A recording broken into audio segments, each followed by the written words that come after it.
Dannion Brinkley is something of a superstar in the paranormal world. He's died and come back, not once, but twice. He's written books and he was a subject of a movie. But his story is not over. In fact, Dannion Brinkley is just getting started. Near-death experiences have become well documented and almost common. People die, move into what they believe is the afterlife, and for some reason are compelled to come back. Dannion Brinkley also had a near-death experience, but he claims that he can now see into the future and communicate with the other side. His strange journey began during the Vietnam War.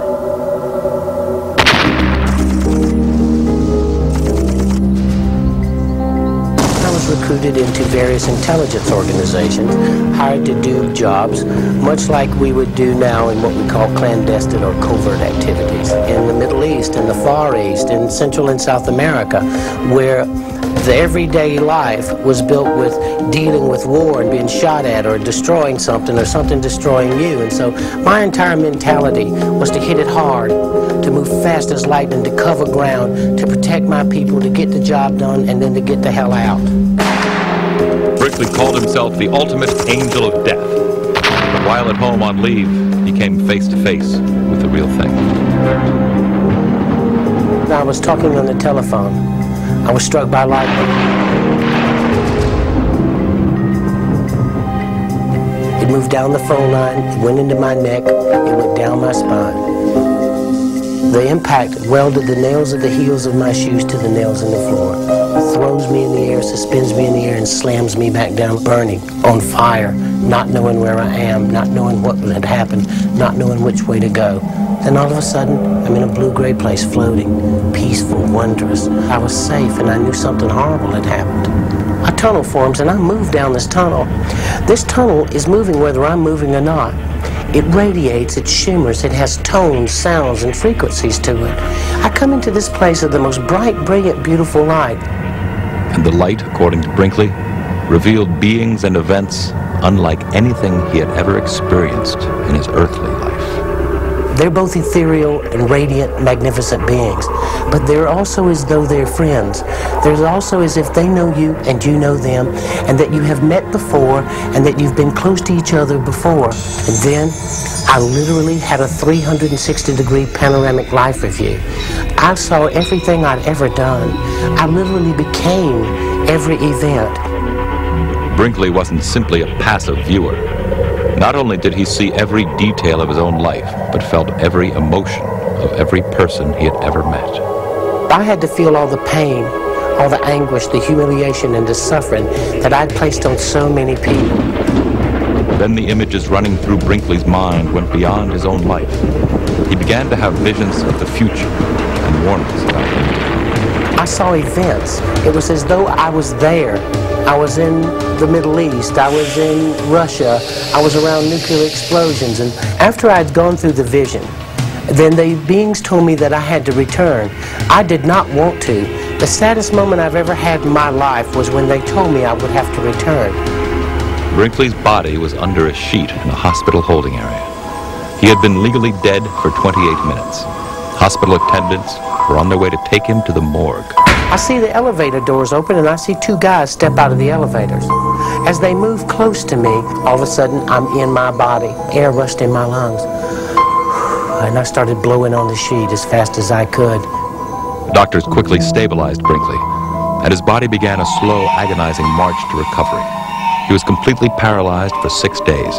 It took him 2 years to walk again. And when he finally recovered, he found himself spiritually changed. When I died, what it felt like was from a place of total pain and a total horror to a place of bliss. You know, there is like a border that you cross from this world into the next world to regain and recapture your true spiritual self. Once you've experienced that, you change. Brinkley believes his spiritual recovery was a sign for him to help others face death. He wrote about his experiences and became a best-selling author and lecturer. Now he spends most of his time as a volunteer hospice counselor, comforting dying patients and their families. His brush with death not only caused a psychological change, but it also triggered unexpected paranormal manifestations. Dr. Martin Braven is a clinical psychologist who has studied near-death experiences for over 40 years. He believes that the massive electrical shock, as well as the near-death experience itself, could have transformed Brinkley into a psychic lightning rod. There appears to be a connection between the near-death experience and enhanced or increased what we call psychic abilities. It's as though you'd opened a door.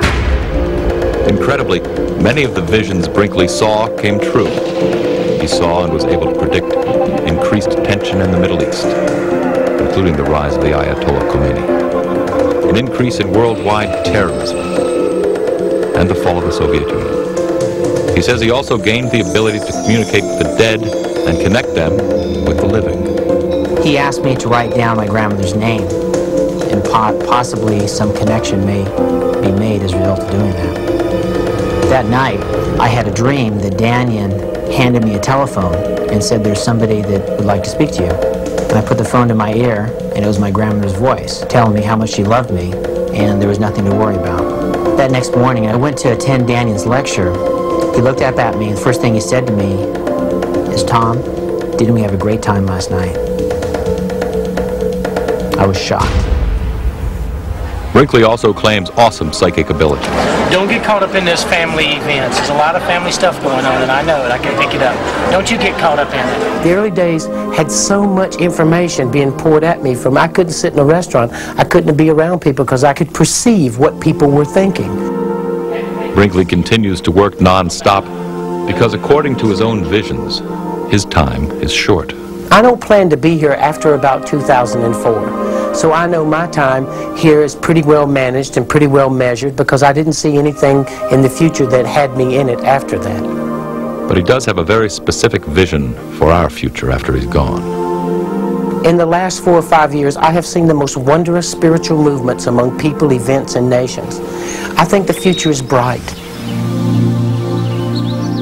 Dannion Brinkley is one of those rare people who stepped across the paranormal borderline and never looked back.